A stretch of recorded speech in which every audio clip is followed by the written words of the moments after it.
Welcome back to science class. In the previous class, we have discussed the body movements. So there we have concluded with the movement of body is possible only with the help of joints. Right? Yes. Today we are continue with the types of joints.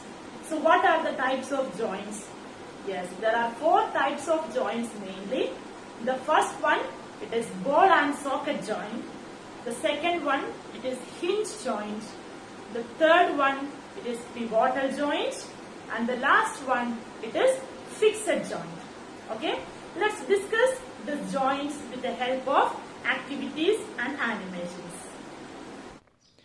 Okay, again let's discuss the types of joints. What are they? Ball and socket joint, hinge joint, pivotal joint and fixed joint. Let's discuss the fixed joint is present in skull. The ball and socket joint is present in shoulder and hip. The hinge joint is present at knee and elbow.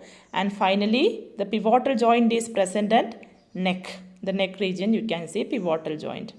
Okay, these are the 4 types of bone. Now let's discuss ball and socket joint in detail. Okay, in order to understand this, you need to have a ball, a rolled paper and a ball with the inside it is fully cavity. So what you have to do, take the ball and make a hole. So after that, take the rolled paper and fix it inside the ball. Okay, just you do like this. So on the bottom, this is the first bone and this is the second bone.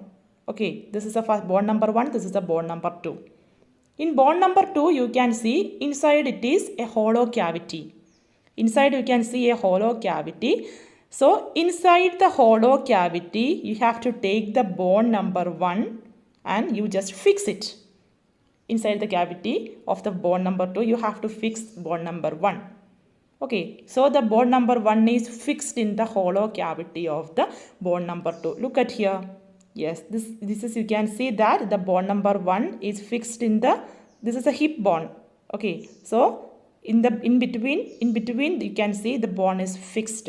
Inside the cavity, the bone is fixed. Okay, this type of joint is called ball and socket joint. The rounded end of one bone fits into the cavity of the other bone. Such joints allows movement in all direction. Any direction you can move. Look at here. The shoulder bone is the example of ball and socket joint and hip bone also. Look at here. This shoulder bone. This is the hip bone. Okay, you can see these 2 bones are ball and socket joint. Here you can see ball and socket joint at shoulder and this also you can see at hip. Hip bone means, yes, upper thigh bone and hip. In between you can see ball and socket joint. So ball and socket joint allows movement in all direction and it is the greatest degree of movement. Greatest degree means 360 degree. When you bowl a ball, when you are bowling a ball or when you are skipping, you can see, when you are bowling, you can see the 360 degree rotation. You can just change the direction into clockwise as well as anti-clockwise direction. Look at here. Okay, you can see here your hand, which is very flexible due to ball and socket joint. You can change the position at anywhere. You can stretch it maximum. Okay, you can change it into, you can keep it in any direction. Like same way hip bone also. Hip bone also ball and socket joint. So you can stretch your leg like this. Okay, so maximum stretching is possible because in the hip bone you can see it is ball and socket joint. So you can stretch your leg like this. Okay, any direction you can do. Because ball and socket joint, you can move your legs any direction. Okay, now the next joint is hinge joint, which allows only back and forth movement. So look at the point, movement in only one direction. So for that, imagine this is the joint. This is the hinge joint which is present in the door. Okay, this is the hinge joint. This is the hinge joint. Can you see this is the hinge joint? So the movement of the door is possible only back and forth. Look at here, only one direction. With this hinge joint, imagine this Vijagiri is the hinge. So the movement of the door is possible only at one direction. By looking at this animation, you can see that. With the help of this hinge joint, this is possible only one direction. Okay, the following body parts are hinge joints. Like same way, look at here, the examples of hinge joint.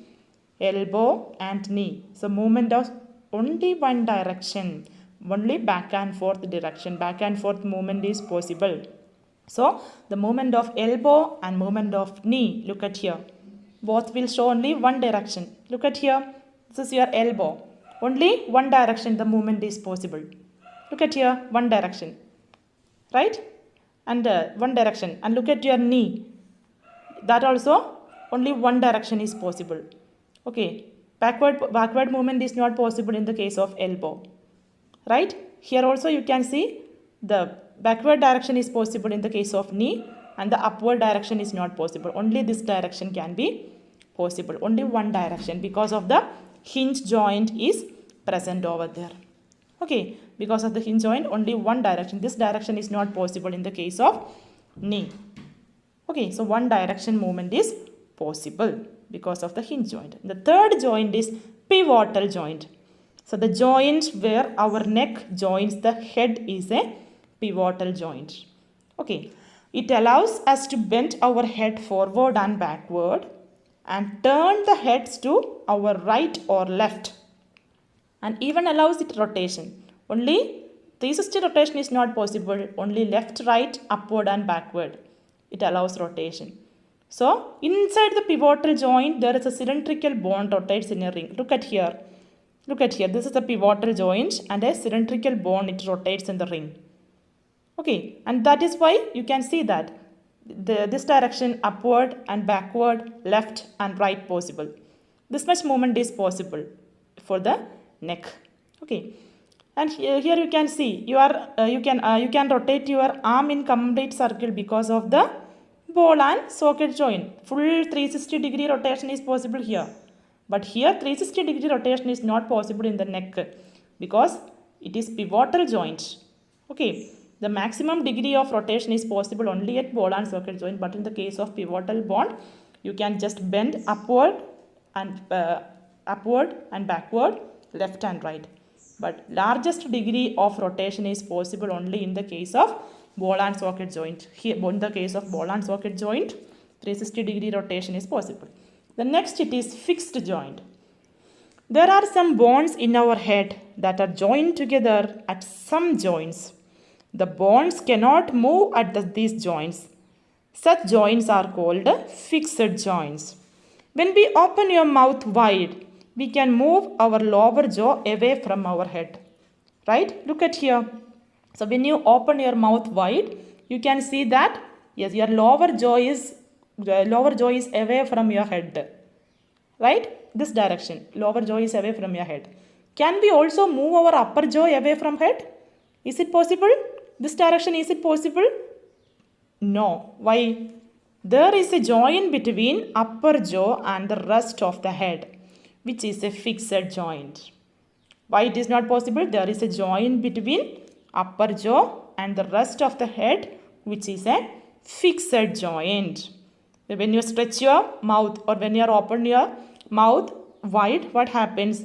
Yes, you can see that the rest, all the bones which is present in the skull will be fixed.